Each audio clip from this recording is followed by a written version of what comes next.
And welcome to another episode of Throwing Bagels. Kevin Mooney here with you, a co-host, and our two other co-hosts, Chris Douglas. Hey, Chris. Hey, Kevin.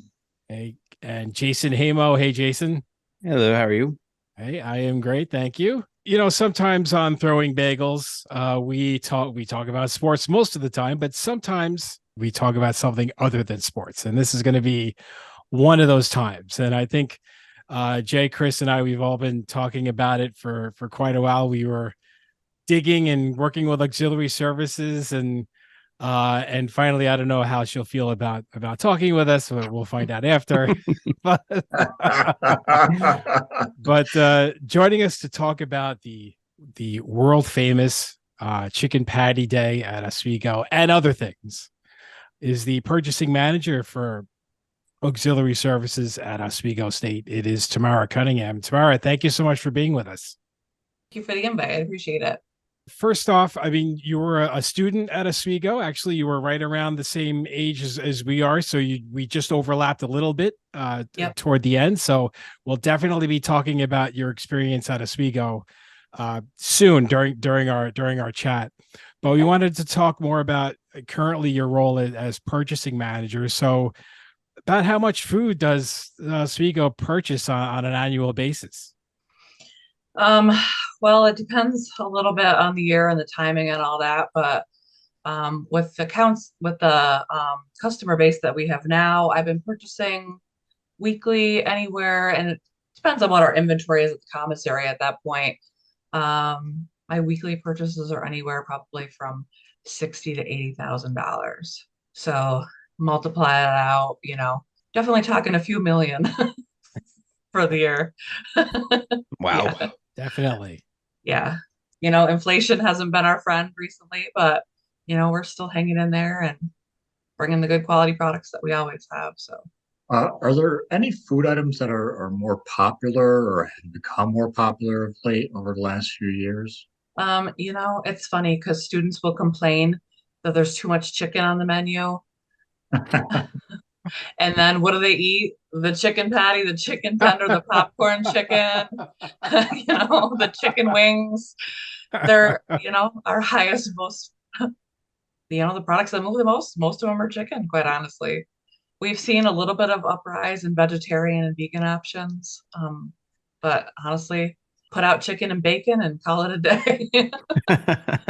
Has there also been more interest in like a gluten-free type of option? Is there actually a gluten-free chicken that kids eat these days? Yeah, we do. We have a lot of gluten-free students. So we offer our menus. If you take a look online, we have them all online. And you'll see that we try to offer a gluten-free option at every meal, a vegan option at every meal. And they're all marked and labeled so students can see that. In addition to that, like there's always like a gluten-free chicken nugget they can come get and stuff like that.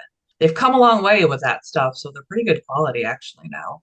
Has there been any sort of change in the way the kitchens operate or any of the dining halls operate because of like cross-contamination and that sort of thing? Yeah, we have to be much more careful now, trying to make sure that stuff is prepped in a separate area, kept in an oven by itself at that time. That food, if people have allergies, we try to prepare completely separate, clean pans. And if they have major allergies, we use air fryers that are just for those allergens. And we try to keep everything as clean and uncontaminated as possible. So there's definitely been a lot more allergens.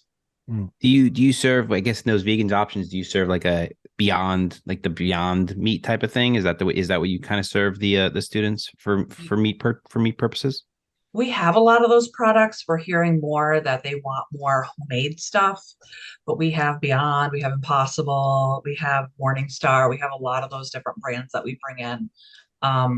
But they keep asking for, fresh products. So like, maybe like a stew made with vegetables or, stuff like that. And so we've been trying to work with bringing new recipes in, work with that stuff as well. So a little bit of both.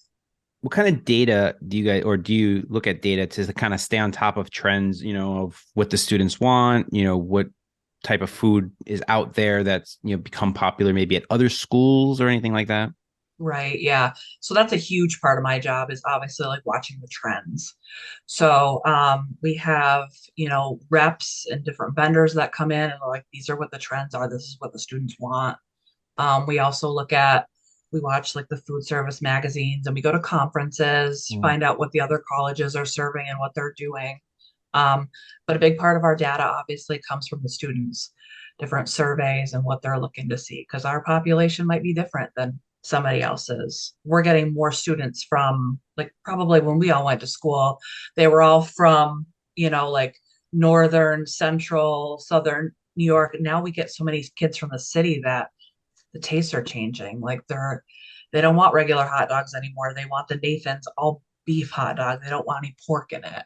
So, we have to look at things like that. They don't know what a Rudy's Texas Hot is. So, so things simple like that, we've had to look at our menus and make some changes because just the culture of where the students are from is different.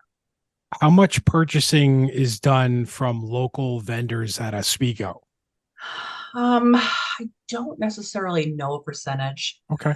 We purchase all of our produce from C's Farm Market in Oswego, and he tries to use as many local farmers as possible. So that's a huge chunk, actually, right there. All of our dairy comes from upstate farms, and upstate, has plants in Syracuse and Buffalo, Rochester that they're bringing stuff in from. So that's all local. And we also try to use, like when we purchase like equipment and stuff like that, we try to use like women and minority owned businesses that are local to New York to try to make those purchases too. So I don't have a percentage per se. We really try to keep as much local and sustainable as possible. No, that's great news to do that. And on top of those methods of trying to seek, local options whenever possible, are there any other campus or state policies that you have to keep in mind when making food purchases? Obviously, they have to be certified, so we can't just buy from anybody out there. We have to use somebody like Cisco or Renzi or Palmer, somebody that's reputable, and make sure that they're covered by the USDA and all that stuff. So we can't just buy from anybody that shows up. With that, we've been working with the sustainability department on campus to try to make most of our takeout products sustainable. They've been big in like helping us transfer to that and making sure that all that is, we've switched to composting. So we're working on that, all those areas. We've been making big strides over the past couple of years. So what items tend to grow feet and walk away from the dining halls? Oh my God, lately, everything. And it's not just us. The salt and pepper shakers. Yeah. We used to take those all the time. Statute limitations is passed, right? It was the trays, right? We slid down the hills with them. They were like sleds. Over the years, obviously, people have taken things from the dining halls, but I really think in more recent years it's increased. One of the things that I think feeds that is previous to COVID and through COVID, we allowed takeout. And when we came back, they said no more. So in my world, that's one of the biggest factors of it. They still want that to go, and they're going to take it whether it's allowed or not. I remember in our day, they used to like watch us like a hawk. Oh, and like you couldn't leave the dining hall with food if you had to like wrap it up and hide it in places, because otherwise you were going to get caught and get yelled at. Yeah. I remember getting chased out for eating a yogurt while I was leaving. They're like, you can't do that. Yeah. But in my day, I've probably chased a few kids too. So, they were for much bigger things though, like the kid that stole my Christmas tree, or wait a minute. I had one that took the bread basket and it had like a red and white checked cloth in it. So I called him Little Riding Hood because he went around the dining room taking a bunch of stuff and putting it in there and then tried to leave with the whole basket. So I can remember being like, you can't take that. He's like, what do you mean? I was like, I don't care what's in it, but give me my basket. Like, yeah. So yeah, we've seen some things in the day. Well, so you've seen quite a bit of things as your time as a dining hall manager. For sure. So tell us about and this is probably our favorite topic here, the chicken patty. Can you tell us when the peak of chicken patty was, or has it not peaked yet? I don't know. Um, I can honestly say, and maybe you're completely different. I remember eating the chicken patty in school, but I don't remember it being such a thing that we made a Facebook. I mean, there wasn't Facebook back then, but we made a Facebook page for the chicken patty. Um, so it was good and everybody liked it, but we didn't like praise it or anything. So, but I would say, probably around like 2010 to, I don't know, 2015, it was this huge thing. Like we had chicken patty days and, they just loved it. So and the things that they would do and say, and it was on every comment card and it was on every survey, chicken patty, chicken patty, chicken patty. They just loved this thing. So then we started putting it on the menu more often because they wanted it more. And now, so it's back to just being like the chicken patty, like dance is all over with because it's on more often. But I will say during COVID, when we had the supply chain issues, I couldn't get the chicken patty. Oh, I had to get a sub chicken patty. That didn't go over so well. I bet. The hate mail was real. Wow. I'm sorry, I can't get it for you. Wow. But it's back, so it's crazy. We have discussed this on the show where we've discussed how we built our own chicken patty sandwich. How did you build your chicken patty sandwich? Honestly, I was really simple with my chicken patty sandwich. I wanted the chicken patty, American cheese, a little bit of barbecue and mayo. Barbecue. No lettuce, tomato? No lettuce, tomato. It ruined it. I mean, for me, it was American cheese, lettuce, and I was pretty plain. I actually just kind of ate it like that, just American cheese and lettuce. Maybe once in a while I put a little bit of mayo on there, but for the most part, or maybe some barbecue sauce. But usually I was just a plain guy. Just get two of them. Yeah, two different sandwiches. Always two. Yeah, not a double decker, just two full sandwiches. Yep, two separate. I think that was a requirement for everybody that came through the line. Not so much the girls, but 2 chicken patties and fries, 2 chicken patties and fries. And I can remember working the line, and I didn't even listen to people. I would just do them up because I knew it was coming. I can't remember. I think I used to have, like, I had the lettuce. I think it may have had tomato, American cheese, and sometimes I would have the mayo. But then sometimes I think the day where they would serve there was a seafood bisque or some chowder or something that they'd serve alongside it. So I would get the bisque and I would dip the chicken patty sandwich in the bisque and just eat that. And that was the crab spinach bisque. Is that yes, that's the one. Yes. I don't even remember that. I don't remember that at all. Oh my God, that's one of my all-time favorites too, I gotta tell you. But that's also your whole daily calorie intake in one meal. Yeah. The spinach would have turned me off right away. That's probably why I don't remember it. It was more like the freshman 25, not right. But it was worth it, I gotta say. My ideal sandwich. So because I would get 2, I would do mayonnaise, lettuce, cheese on one, ketchup, lettuce, and cheese on the other, and you just have the best. Ketchup was good too. I could do ketchup on it every so often too. Brilliant. I did ketchup more often than the mayonnaise, but I'd throw the mayonnaise on there too. Sometimes I would mix the two and just put them all together.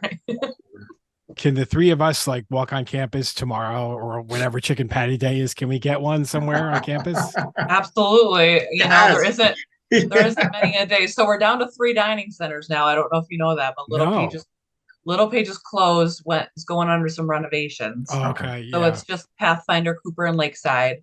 But the way they rotate the menus, there isn't many days that you can't get a chicken patty. But they're not on the same day anymore? Well, not every dining center is on a different menu now. So you have a different choice. Okay.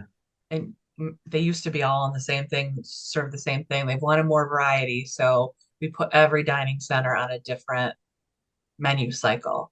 So they cycle around. So they have different options. Not And that if we they came walk in, to the other dining centers for them, but they could theoretically. and if we came in and asked for one, do we have to pay? Are we paying? Or do we have to? Or are we just walking in? Can we show our old No, we're ID stealing cards them. from when? Can we show our old ID cards from when we were in school? I still have mine. Can we not I mean, show maybe if you go see Lois, she might remember you. She might let Oh you my in. goodness. I Alumni should forget. get comped. I forget who the card taker was at Cooper when I was there. Probably Joanne or Mary Ellen, or both of them. Maybe. I don't Yeah. remember her name. I feel like she had glasses. Yeah, yep, they both did. I'm positive that those were the two that were there. So because I graduated in 03, so I wasn't far behind. So yeah, those were there for sure. You know, it's kind of funny because the people running the register at the dining halls, they're really one of the first people as a student, if you show up on campus for the first time, they're probably the people you see about as often as just about anyone else that you would see on campus. You might even see them more because you're like, I don't know anyone. I don't know my classmates yet. I mean, I kind of know my teacher, but he or she is down there at the front of the room. So that person that stands at that register, you're dealing with them every day. So like they might be one of the first people you meet and learn, and get to know while you're on campus. Absolutely. People will say like, they're just like my aunt or my grandma or my mom, like away from home. And they do, like, just as many comments as we get about the chicken patties on those surveys. We get comments about, I love Lois, or I love Carlene, or Joanna's awesome, or, they love the cashiers, which is great. And it's a great bond that they all have with them. And they told me how to properly say Oswego. So I learned right away. It's not Oswego. Those, right? Yeah, my family still calls it Oswego. I'm like, I've been out of school there for like 25 years. Can you pronounce it correctly for once, please? I remember when I was a freshman in college, I got, that's when we had the regular phones in the rooms back then. And I got a phone call one morning. I got woken up to a telemarketer asking me if I was from SUNY Oswego. I was like, no. I don't even know where that is. So you'd mentioned you graduated in 03. Let's go back to when you were a student. What was your major while you were a student in Oswego? I was public justice and forensic science. Yeah, so clearly I'm a little off base still working in the dining center, but but yeah, actually many of our managers went to Oswego, came right up through, never left, became management, and are still there. So, that's kind of cool that we've been able to do that all the way up through. And none of us have any degrees that remotely pertain to food, but it worked out. So. And what was your experience like as a group leader at Lakeside Dining Hall while you were a student? It was pretty cool. We had a lot more responsibility back then than we give our group leaders now. But I remember, I don't know if you guys remember this, but we used to have late night at Hewitt Union when I was a student. Yeah, I remember. And I remember during like midterms and finals, we would open Lakeside for like snack breaks. And the group leaders were the ones that ran that. There was no manager there. Like we were just there by ourselves. We'd have like cookies and fruit and stuff out, and we'd be playing games, and people would come in and just grab a snack and a drink and, leave. We had some fun times back then for sure. Things have changed quite a bit, but yeah, I enjoyed it. That's obviously part of the reason I stayed and continued on. So can you give us an example of what has changed since that time? I would say just like student staffing is completely different. Like we had different relationships with the staff that worked there. We would talk to them, we would learn about them. We'd know their kids' names and all that stuff. And they're just different bonds were developed. And they would learn the same stuff about you, and they really cared. And now the students, they're very private. They're very to themselves. And there are obviously exceptions to the rule. But for the most part, like people don't get to know people like they used to. So, I blame cell phones. Yeah. Cell phones. I really think COVID had a big part of it too. Like people don't know how to communicate. So I guess I'm still stuck a little bit in your 40s, you don't want to call it old school, but it is kind of, it's a different time for sure. Yeah. I mean, the cell phones were barely a thing back then, so it's a Right. totally different thing. It is. Do they even still have phones in the rooms anymore, or is it because They kids don't. everyone has cell phones now? Really? Yep. There are no Wow. phones. Oh, That's crazy. Everything is, our back in the day too, we had to call like telecommunications when we got there and have our ports turned on and all that stuff. Yes. They're just all active now. oh my goodness. Wow. Bringing back some Which, memories thank there. God, because Jeez. that was terrible.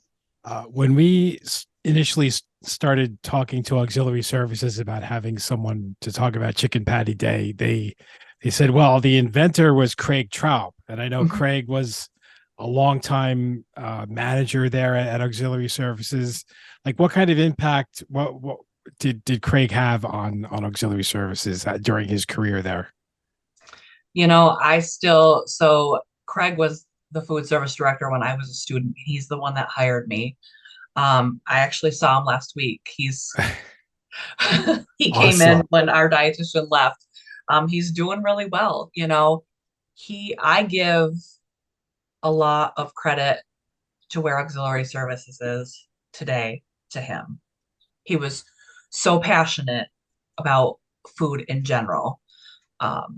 He loved I remember him getting on the lines, and he loved like talking to the students and seeing what they liked. And he just really like fed off that. And he just really enjoyed food, and he really enjoyed customer service and making sure that people got what they wanted and needed.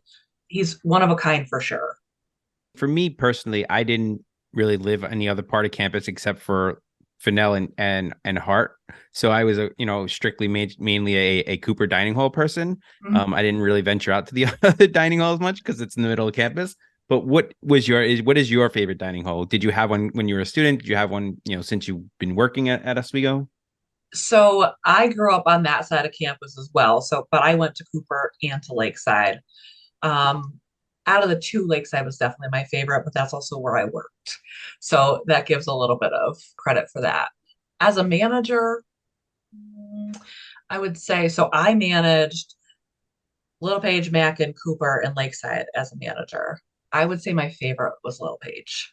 And there was a mixture of the staff and the students. The reason why I loved working there, we had an amazing staff. Everybody worked together. We had fun. And the students there, they tended to be a little bit older because, of course, Daga was there with all the sweets and stuff. So, they had grown up a little bit. And so they would come through, and we just had a good time, and they were a good group of kids overall. So I would say that that's my favorite one for sure. I feel like Mackin would have been the easiest because it was generally older students, right? That was where like the people that stayed on campus for 4 years may have lived in their senior year or something like that. I feel like that was like the easiest dining hall. Yeah, that was a different atmosphere for sure. Mackin was only open 4 days a week though. So, the Monday through Thursday, and that was great. But man, we were busy from, I don't remember this 3 to, 3 to 8 or something like that. We'd open those doors and they would just knock them down. So, My senior year, I lived in, Leave Me Alone's, and that was Mackin was my stop. Mackin, I worked in Mackin. It was awesome. Like, it was just so awesome to work there. And obviously, I lived in Alone's as well. So just the old man group home or whatever. yeah. Tamara, what was I guess what would have been your go-to meal as a student? I guess maybe besides a chicken patty, what would have been like for me? I mean, I was a double burger day. Get burgers all the time. If I wasn't getting chicken patties, I was getting burgers. Yeah, that's the other popular one right there. I guess I was pretty simple. Like I could remember eating a lot of bagels. I don't know why. Like I never went to breakfast. I'd go to brunch on the weekend. So I guess, bagels. I liked a lot of the different soups. At Lakeside, when I was a student, we had homemade stir fry all the time. I really enjoyed that too. So that's no longer there either, but that was good times. I think because I worked there, I didn't want the chicken patties and the burgers like everybody else because that's all I ever served. Burgers and fries and chicken patties and fries. And so I just didn't want them. It's kind of like Allison working at Dunkin' Donuts, Kevin. Yeah. Yes. My wife, Allison, worked for a time there, and she's like, no, I think I'm good with donuts. I don't need any of those. Yeah. um, sure. So what was your go-to option outside of campus? Oh God. There used to be this little bagel shop downtown. They had the best breakfast bagels. It was called like E&D's Bagels. I loved that place. You don't remember that? Was that the No? one on No. Bridge Street near where NY Pie used to be? Yes. Like down the, yes, it was. It was the coolest little place. But also I used to love a good Papa John's pizza. And I was so sad when they left the Oswego campus. That was, that was probably next to the sub shop. Papa John's would be next. And I Oh yeah, won't, the stop for sure. You can't forget that either. no. But it would be the Papa John's wake up at 7 in the morning, 8, 9, 10 in the morning on Saturday, and you pick up the box that was on the floor from last night, and there would still be a couple of slices in there. You would have a couple for breakfast, Breakfast. We would get the Absolutely. Dominators. Remember the Domino's? Domino's had those Dominator pies. They were like boards of pizza that was like 30 slices, 30 slices man. cut into little pieces. Ugh. I mean, it's like sacrilege from where I'm from to even say that Domino's was good, but When you were drinking, anything was good. But yes, the fact that 100%. there was really no other real pizza that I mean, there's not why pie wasn't bad, but when you're a college student, you can't really afford. So $10 for a 30 slice pie of pizza, you take it. Good deal. Absolutely. And I don't know, did you guys ever go to late night at Hewitt Union? They used to have the calzones. Yeah. Yes. Oh my God, I used Yes. to love those too. that's right. Those out. They don't make those anymore either. I'm like, where's the good stuff? Was Taco Bell there? Was Taco Bell part Yes. of late Taco Bell night? was Yeah, there. It they was. were- Was Hewitt part Union. of them. Yeah. yeah. No, the calzones, those were good for late night. Yeah. What about the what was the name of the place upstairs in the Union? Oh, the Forum. The Forum. Is their Forum still around, or something like the Forum still around anywhere? No, not at all. They closed that. Oh, that's been gone for a while, actually. Yeah. When they started after Murano had been opened, they started to pull pieces out of there. And they started to make like upstairs all classrooms. And about that time, and I don't remember what year it was, but they took the Forum and they made it into classrooms as well. Oh Mhm. man, So that was gone. I used to love their bacon grilled cheese. Yeah. That was a cool little thing. I mean, we all spent a good amount of time in the basement of Hewitt Oh, Union. So God, for me, I would be, I don't know if Timepieces was around when you were there, Tamara. It may have been like around that time. It was the very beginning, my first year. And Okay. they promised like timepieces in the ozone, and then they were gone. Ozone. Oh, Oh goodness. man, I give you the garlic slice of garlic pizza from Timepieces. I'd sit there and then go, the time sticks. Yes. Yes, those were good. and then do it in between DJ shifts at NYO. Just run down, grab some, and Ozone. Yeah, if you wanted a seltzer, I don't know. Yeah, I don't know. They used to have like those mock fruity drinks. They were good. Yeah. Once they closed the real bar on campus a long time ago. Yeah, exactly. Yeah, it'll be interesting to see what happens, when Lakeside renovations are complete, and like what do you think? What do they have? What will they have in store for dining on Lakeside once everything's up and running? You mean Little Page? Is that what you're Yeah, talking Little about? Page. Did I say little? I'm sorry, I misspoke. Okay. I don't know, because I feel like plans change a little bit daily with what they want. I think you'll see, obviously the buildings are a little dated besides Lakeside, which got the renovation. It's been a while now, but I think you'll see more of like the stations. That seems to be what students want, like different things that they can build. So I think you'll see more of that come out of it. I could be wrong. I know it's obviously in for some updates, but students want, they love when you can build like a bowl concept, or, build on the tacos or nachos and stuff like that. So that seems to be where we're trending right now. So I feel like it's going to be a little bit more customizable. Mhm. So they want to go to Chipotle, is what you're saying. Yeah, basically. Yep. We have a mac and cheese bowl right now. They just love it. Ooh, nice. Mac and Wow. cheese is the base, and you can put, bacon and whatever you want, and chicken, and Oh, man. that's one of their faves. They love that for sure. That sounds Driving up delicious. tomorrow. Yeah. Yeah. If I didn't live Yeah. 5 hours away, I'd be up there soon. chicken patty and a mac and cheese bowl. Who does Exactly. The chicken All right. patty inside the mac and cheese bowl. Chris and I are calling out sick tomorrow. We're going to be That's on right. campus about 9:00, and it's going to be all you can eat buffet. So just to jump back for a little bit, so you were with through your time as a student, you were with Dining Auxiliary Services, and then you were offered an assistant manager position upon graduation. Was there even any hesitation, or were you like, yes, let's do this?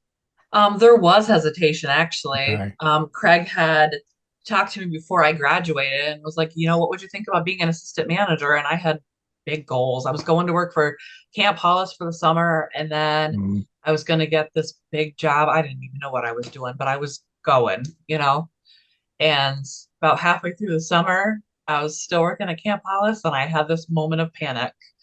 What am I going to do? I don't have a job. So I called Craig and I was like, so about that job. So he had me come in for an interview, and I was like, I promise you I'll stay 1 year. You have me for 1 year.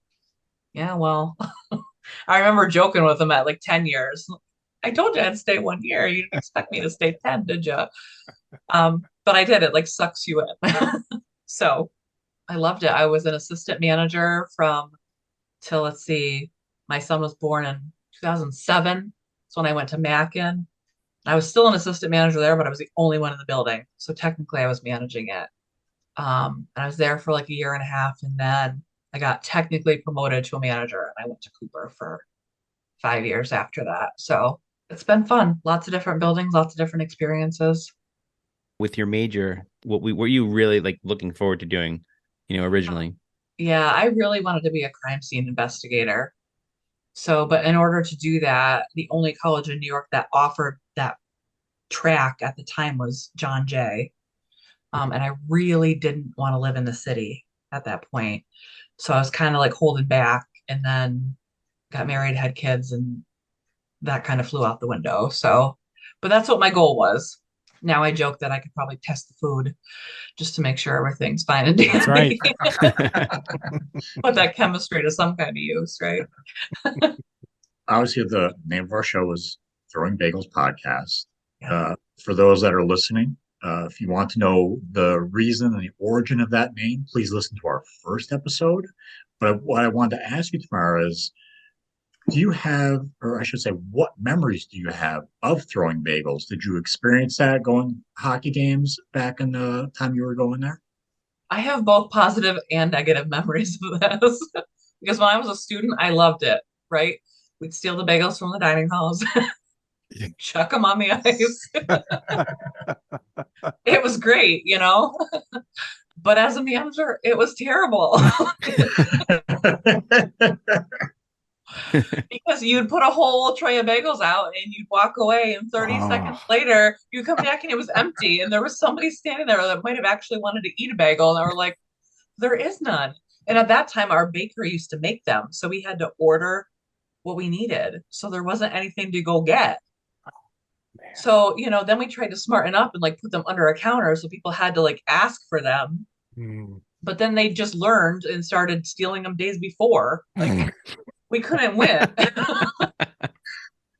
see the student that's waiting by the empty tray of bagels, that they don't know what's going on there. They should know better than that. Exactly. Yeah. That was like the freshman that's very exactly. I was just gonna say that. 100% it was a freshman who had no clue what was going on, and he was like, I just wanted a bagel. Yeah. Sorry, come back tomorrow. But yeah, for sure. I miss those days. When Murano first opened, we were like, oh, the bagel will continue. Nope. Shut right down. Did anyone try to throw a bagel? The first year I can remember I went to the game, and oh man, they threw a couple bagels and they threatened to penalize our team and all this other stuff. And I get it, but the first couple years were a little rough getting people to transition over.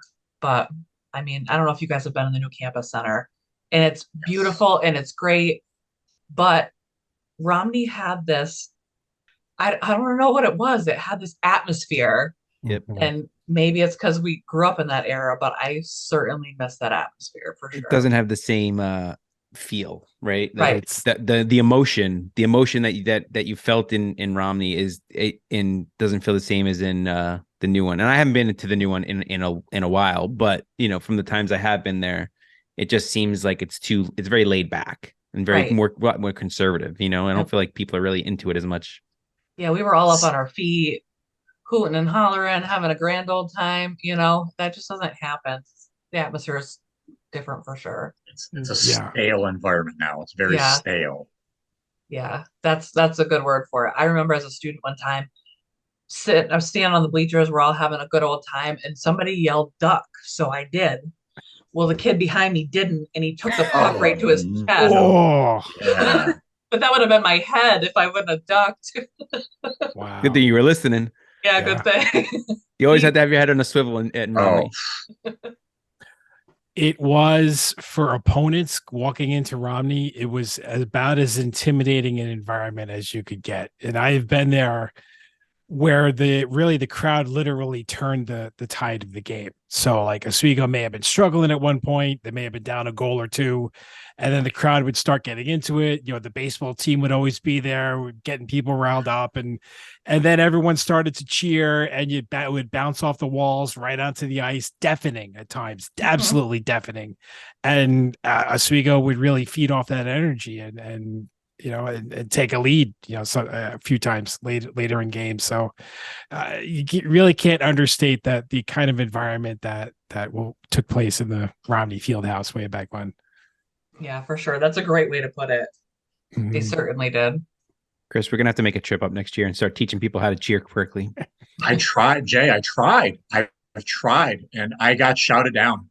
Like, no, can't do that anymore. It's like, the student section stands in every single college I've ever seen on television. They just sit and they clap. Yay. And it's over. That's all they do now. Disappointing. This could be a whole separate podcast about how I feel. Yes, it could. I don't want to sell out the student section too badly, because I got to admit, when Chris and we went to the playoff games, and the student section was pretty riled up. They were pretty good, I'd have to say. But the rest of the stadium, pretty laid back for the rest of the arena. But it's still, the bottom line is Marano, or the Deborah Stanley Arena, whatever it's called these days. The arena, the rink center or something. I don't know. It's still one of the best facilities in D3, I would have to say, if not D1. I mean, they're better than some D1 schools, so without a doubt. But yeah, we got to work on the fan thing. So maybe we got to bring some people over to Cornell, show them how it's done, and then they can bring it back to teach everyone else at Oswego. So I'd imagine that, kind of like being at Syracuse sometimes during those games. Right. If you had one memory, of working in the dining halls, one just crazy moment that happened, what's the biggest one that pops out to you that you're like, I can't believe this ever happened when I was working in one of the dining halls? I don't know. I guess there's some good or bad in my head. But one of the things that was like the weirdest thing to me is, I remember I was working late night, and one of my group leaders comes running back to the kitchen. He's like, you gotta come out front. There's something really wrong. And I'm like, what are you talking about? We were already closed. He's like, you have to come out front, Tamara. And so I'm like, all right. So I walk with him out front. He's like, look. And I'm looking at this table. I'm like, what am I looking at? I see a glass on it. And he's like, no, really look at it. And the hockey players had taken a glass, put a goldfish in it, flipped it upside down, and it was suction cupped to the table. So I was like, oh my God. He's like, what are we going to do? And I was like, go get me a tray. And he's like, what are you going to use a tray for? I'm like, just go get one. Well, I slid it on off, flipped it up. The hockey player came in the next day, and it was, honestly, I shouldn't blow them under the bus, but it was the year that they won the championship. So they walked in the next day, and I was like, so I see you left me a friend last night. And they tried to lie about it, but they all just started laughing. So that's the secret. So they need to do that. Basically, they need to do that every year to win the championship, is what I'm hearing. Maybe they should start leaving fish on the table. So we're going to have to tell the hockey team to start doing that every year now going forward. So we put it in a bowl and kept it as a pet for a while. Excellent. It was the mascot. Yeah. Yeah, that was definitely one of the favorites because it was all in good fun too. Like, when they started laughing, and they didn't do it to be mean. They were just having a good old time. So I mean, the fish had water to swim in, right? So it wasn't like it was just absolutely. flopping Yeah. around. Yeah, That would have been mean. exactly. No animals were harmed in the process. So I think we'll have to start the table goldfish podcast. That's coming soon. That's next after throwing bagels.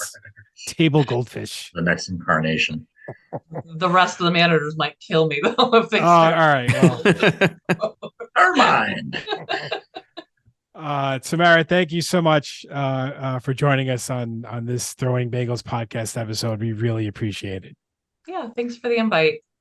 This has Thank been you a so long much. time. It's been a long time coming. We've been talking about the chicken patty for a while. We've been waiting for this episode. Well, if you're ever in the Oswego area, get a hold of me. I'll hook you up with a chicken patty. Yes. Yes. I will 100% guarantee reaching out at some point. Yes. Well, Just a fun fact, before I came on tonight, I ran the reports to see just how many chicken patties we had purchased so far this year. And we hit 1,000 cases already. So we still have 5 weeks left. How many are in a case? There's like 40. They're 10-pound cases. So it's quite a few chicken patties right there. Oh, Yeah. That's right. You're winding down, right? When is finals week is what, couple weeks away or something? Finals week is the second weekend in May. Oh, okay. I'm way off. So you Got still a got month another left. month. Another month. Okay. Yeah. So maybe we'll hit 1,200. Maybe. another month of chicken patties. That's right. Well, Chris and I are in the Syracuse area, so we'll be on our way up tomorrow. So we'll All right. keep that. Okay. All right. Thanks again, Tamara. We appreciate it. You're welcome. Thank you. Thank you. Thanks. And that was Tamara Cunningham, the purchasing manager for Auxiliary Services at SUNY Oswego, and that was a lot of fun, guys. It was a blast. I loved little walk down memory lane. Absolutely. Exactly. We have been working on a chicken patty day episode for over, I would say, well over 2 months. So I'm looking through my emails, and I sent one out at the end of January. So really, right when we launched, we were in still the very early stages of our podcast. And it took a while. We did talk to a couple of people. We did talk to Craig Traub, and he was unavailable. So we went back to Auxiliary Services, and they said, I guess Tamara drew the short straw. She doesn't know what she got herself into. Nope. It sounded like we have an open invitation to come get chicken patties anytime we want. It's a dangerous proposition, my friend. So unlimited chicken patty pass. Free unlimited chicken patties for life. I do remember that I would see when I made it to campus dining hall early enough for breakfast, like the days leading into a hockey game. No, that you could not get a bagel like anywhere at a dining hall. So I don't remember that much. Like I guess because I didn't live on campus my senior year. I don't remember the people the stealing of I didn't see the stealing of the bagels. I didn't, and I don't really remember from junior year that people did that. I'm gonna out myself and say that I may have participated in eating bagels at some point. Well, Chris. junior year, Kevin and I couldn't do it, so Yeah. we weren't able to do that because we were on the air, so there was no way we could do that.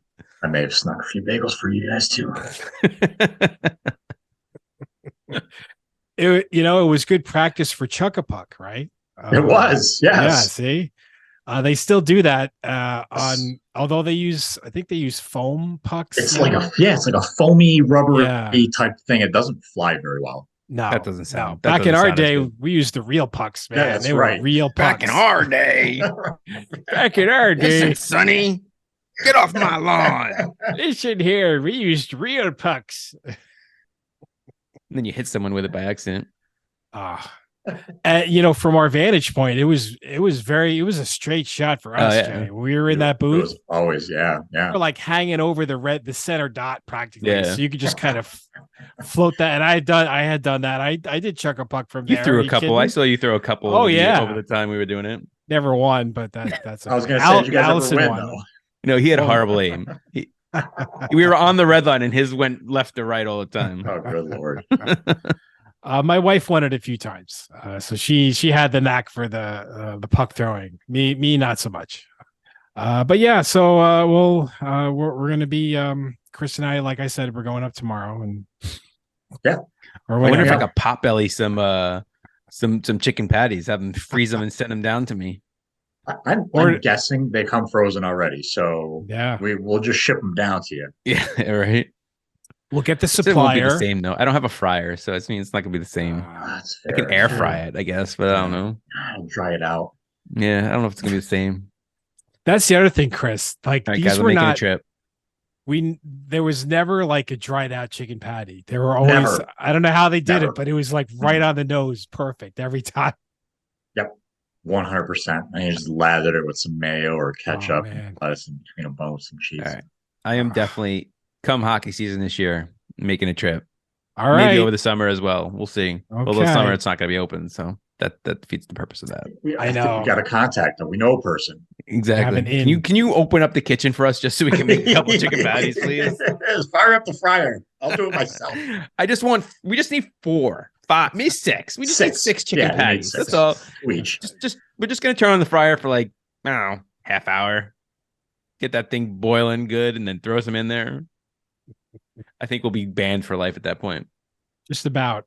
All right. Well, do we could talk a little bit about sports? I think the only thing worth chatting about at this point is Jay, you were at opening day for the New York Mets. I've heard a lot about the scoreboard.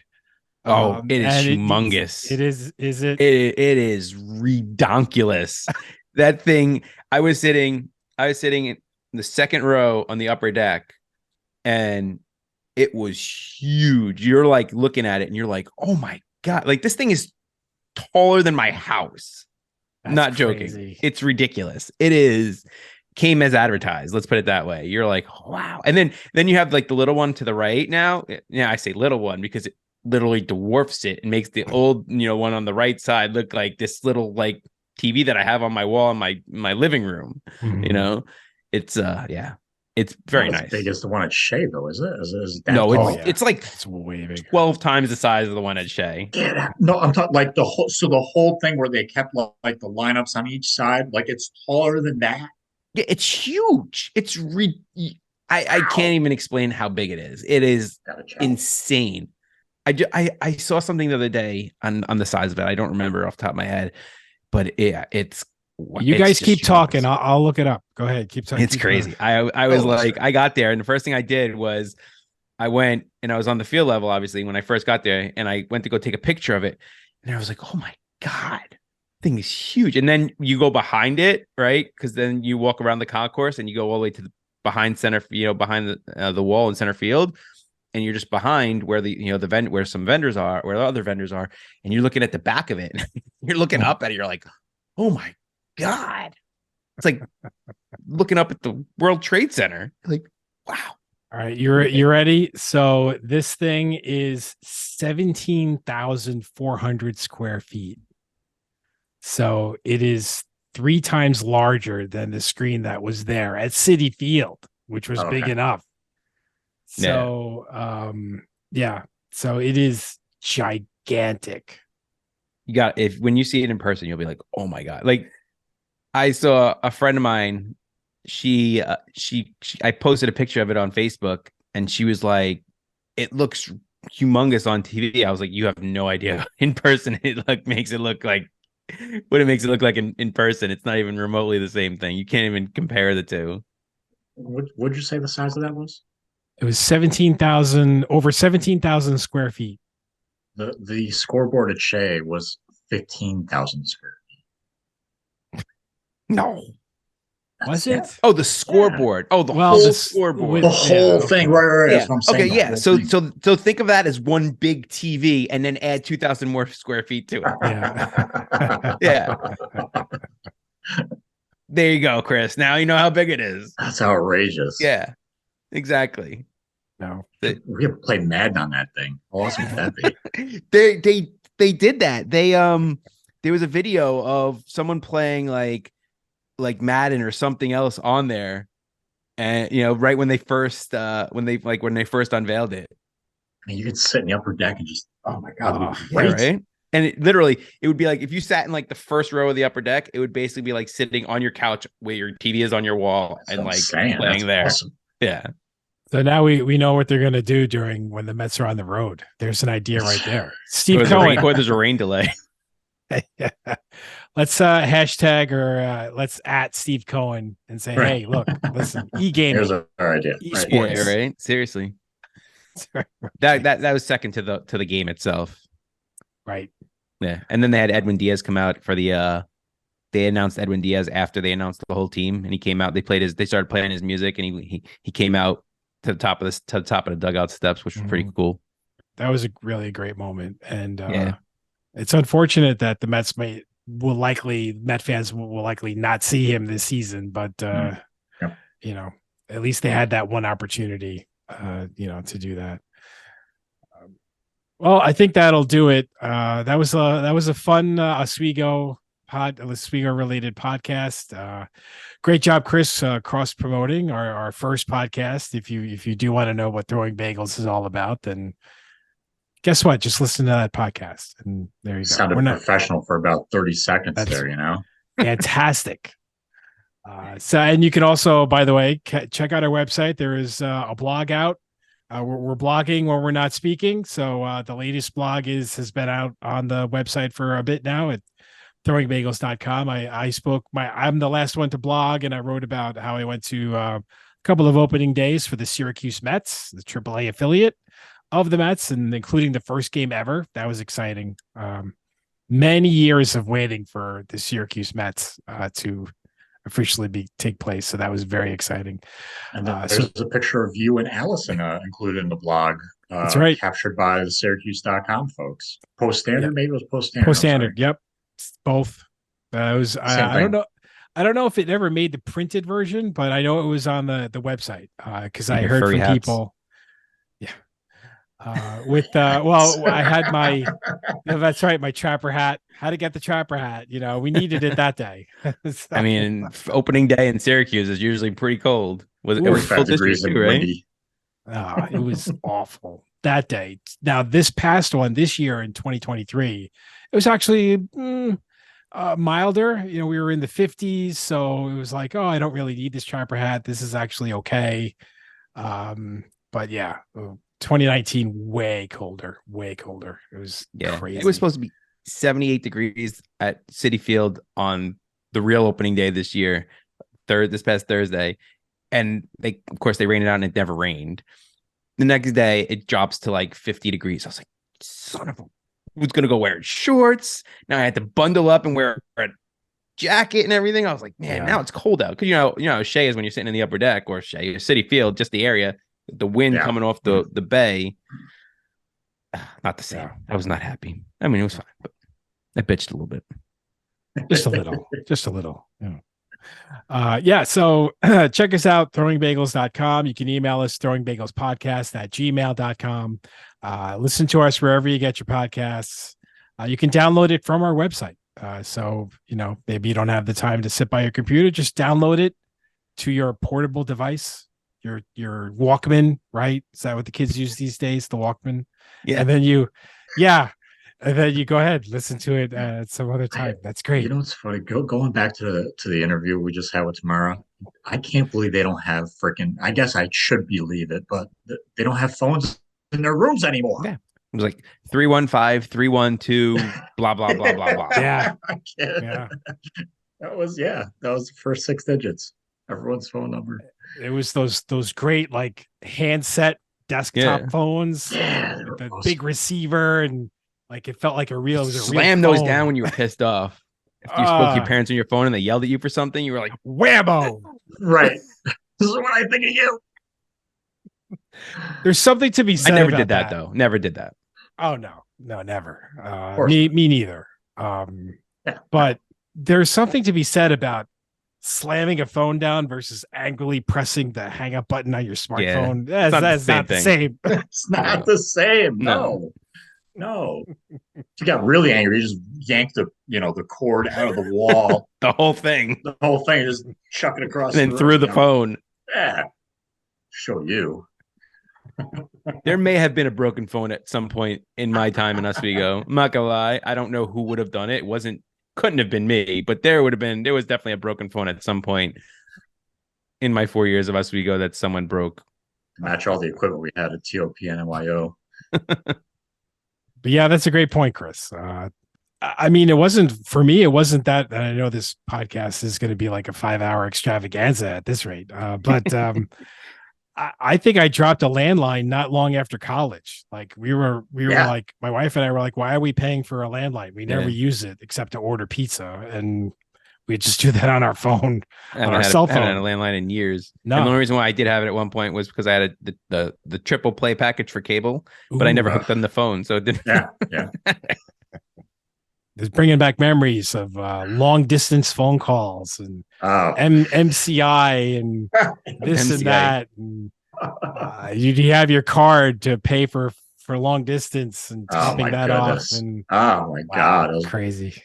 Bring back some there. Uphill both ways in the snow, and we had to call long distance. That's right. I had to dial a number. And you got the bill from Oswego. Oh man, I remember that. $2.25. Yeah. What do you mean? Like, why is there a $12 charge on your phone bill? I don't know. Maybe because you called me. Because you keep calling. Yeah, exactly. Stop calling. Stop calling. You made me call you, and you kept me on the phone for too long. And it wasn't after 8 o'clock or 9 o'clock at night when the rates were cheaper. Yes, that's the other Don't thing. call me at 1 o'clock in the afternoon when I get home from class. Yeah. Yeah. I just got this new cell phone, but only call me after 8 o'clock because that's Exactly. unlimited. Oh, unlimited nights and Unlimited weekends. hours after 8 o'clock and free on weekends. And it's 10 Call me on the cents a weekend. text message. So don't text me too often. I can't respond. It's 10 cents. Those add up. Let me Our tell you. demo, Oh, tell me about it. our demo for the last 5 minutes is about age 45 to 75. Yeah. Pretty Yes. sure. We have, yes. But whatever, that's fine. Uh, A lot of people can relate. I'm okay I with can that. assure you. I'm okay with that. Now get off my lawn. Right, exactly. Listen, we're gonna keep going. Our generation, I mean, at Oswego, we were among the last to cut reel-to-reel tape if you were a broadcasting major. Yeah, we were. So I did that, and I actually had to do that when I worked at WRVO because our auxiliary, because if we had two different interviews being recorded at the same time, the first interview would be recorded at the digital station. So we had Cool Edit, which was the audio editing software, and then that was bought by Adobe, and it later became Adobe Audition. But in any case, they would have that space to record their interview. And then if you were interview number 2, you had the misfortune of being set up in the auxiliary studio with the reel-to-reel deck, and you would record on that, and you'd have to edit and splice. And so that actually came in handy for me, at least early in my radio career. But you think about all the technology that we've gone through in our lives. Like I remember dialing a rotary phone in my grandmother's house, and the big chunky black phone that weighed a ton. And going from there all the way out to the smartphones that are today are 15 times more powerful than any computer I ever had when I was a teenager. It's insane. I had one of those computers that was like a humongous box in Oswego. Yeah. The ones you had to stick the floppy disk in to get it to start up. And yep. Then, man, these kids today, they have it so easy. You know what's crazy? I'm going to put this in perspective for you. Okay. That was 21 years ago. Oh my God. No, Think I mean, about technically that. more than that. Technically when we started college, it was been 20, almost 20. It's been 26 years. 26 years, but that's still not in the grand scheme of things. That's not a long time. No, you're right. Old enough to drink. Yeah. Yes, that length of time. Yes. Old enough to hit the shed. Not open anymore, by the way. No, it is now a liquor store, I believe. But yeah, Chris, I mean, you look at any 25-year gap, like 25-year chunk of time, and really things really accelerated in the last 25. It's amazing how much things have changed. Phenomenally amazing, yeah. Yeah. So where was I? Oh yeah. So you can email us at throwingbagelspodcast@gmail.com and keep tabs. All right. And please reach out and find us on Twitter at Throwing Bagel. What is it? Throwing Bagel Pod. Is that right? Did I get that right? Twitter is at Throw Bagel Pod. Yes. Okay. Facebook. We're on Facebook too. At Throwing Bagels Podcast. Okay. We're on LinkedIn as well, right? We're on LinkedIn as well. Throwing Bagels Podcast on LinkedIn. We have we are all over the place. Group. And also, we have a newsletter that goes out every month. You can sign up for our newsletter on our website, throwingbagels.com. If you haven't done so, do it, or I'll do it for you. I've signed up a few people. Only my mom and dad. They don't. I mean, whatever. Do they know, Jason? Know? They will know soon.